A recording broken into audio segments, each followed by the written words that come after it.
To answer that, I want to bring in right now Republican Congressman from Tennessee, Tim Burchett, member of the House Oversight and Foreign Affairs Committee. Thank you so much for coming on. Really appreciate it. So I said this earlier in the week. Donald Trump, I think it's obvious, wants to run against Joe Biden. And if you look at all the data, that seems like the best bet for Republicans in November, not just at the top of the ticket, but down the ballot.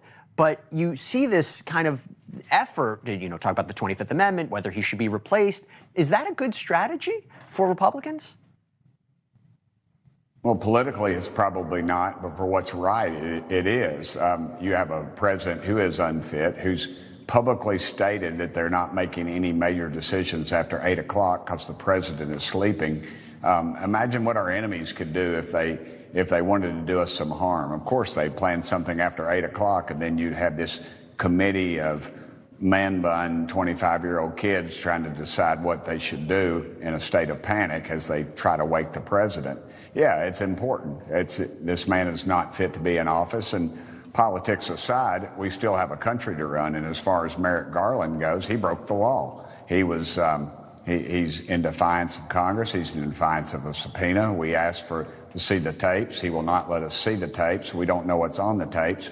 We understand that I know they've given us a transcript, but that transcript is probably not the same. And I think it'll show that he had advisors in there advising him on what to say. Well, the American public, and specifically Congress, has a right to know who was in that room, what was said, and if they actually gave us what was actually said, because from the Justice Department on down, they have not been very forthcoming with truthful information, as their press secretary has shown time and time again.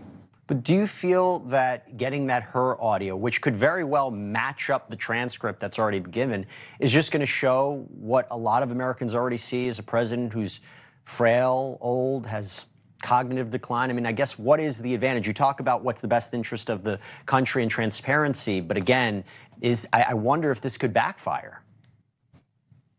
It's not an advantage. It's just we have a right to see that. And why are they not letting us see that?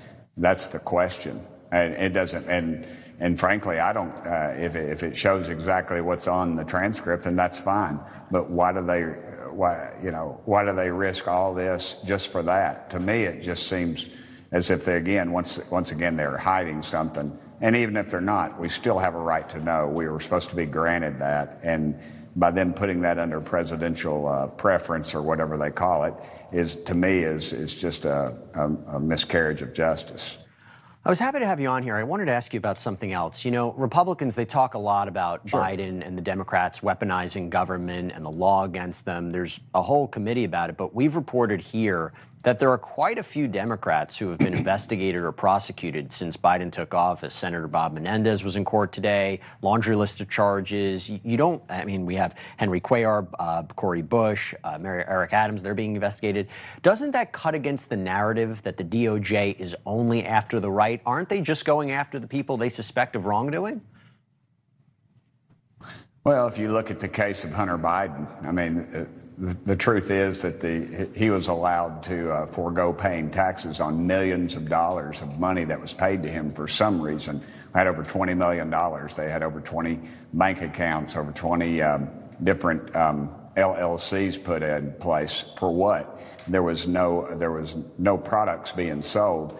And yet, again, we have a Justice Department that chose not to go after them. And yeah, they went after him for lying on his form for a gun, but that's a felony. Let's see what let's see what the sentence is on that, and see if it matches the charge. Well, he was convicted, and he could very well go to prison, and he's the president's son.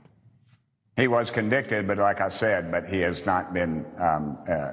They have not decided what his sentence would be yet, and that's what will be telling in all this. And also, I mean, look at Steve Bannon. He refused to come before a bogus committee that was, by all intents and purposes, just a political witch hunt. The Speaker would not allow the Republicans that we were choosing to be on there. I guess just to wrap it up, right? I did list the number of them. We put it up, a number of Democrats who are being investigated, who've been prosecuted. Sure. Is it a weighing test? Like, there's more Republicans being targeted? Or I guess the question is, how do you reconcile that? Because the government is going after these high-profile Democrats. Well, Menendez, I mean, good gosh, he had a suit that had gold bars in it. His wife's driving around a nice car. There's a lot of things going on there. That had been going on for quite some time, and most of those were pretty obvious. I'm not a lawyer. I'm not going to comment on each and every one. Okay. But good gosh, it's not a tit for tat type of thing. But you should call it out anytime you see it, because if they can go after us, they can go after you all. All right. Well, and the little bell that Menendez was apparently ringing for his wife, but that's a story for another time. Congressman Tim Burchett, good to see you. Thanks so much for coming on. Great seeing you, brother. It's always a pleasure. Thank you.